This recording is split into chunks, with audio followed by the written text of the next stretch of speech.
ఆ కారువాడి వల్లే మనం కింద పడిపోయాం. మనం కింద పడలేదు, అమ్మవారి వడిలో పడ్డాం. అమ్మా, మాకు మంచే జరగాలి. ముక్కు పుడక త్వరగా దొరికేలా దీవించు తల్లి. అదేంటి, ఈ రాయికి దండం పెడితే మనకి మంచెలా జరుగుతుంది? రాయి కాదు, మనం నమ్మితే దాంట్లో ఎంతో శక్తి ఉంది. మనస్ఫూర్తిగా మంచి జరగాలని కోరుకుంటే ఆ దేవతే మన కోరికను తీరుస్తుంది. తల్లి, ఆ దుర్మార్గుడి దగ్గర నుంచి ముక్కు పుడక మా దగ్గరకు చేరేలా చెయ్యి. లేదంటే అక్కడ నా తల్లి ఇంకా ఎన్నో మాటలు పడాల్సి వస్తుంది.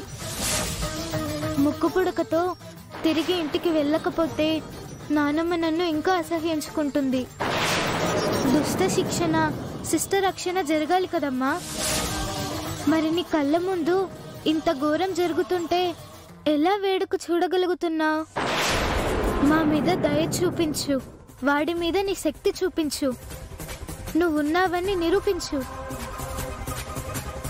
చింటూ, నా నమ్మకం నిజమవుతుంది, చూస్తూ ఉండు.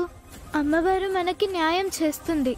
నాకు తెలియకపోయినా నువ్వు నమ్ముతున్నావు కాబట్టి నేను నమ్ముతా.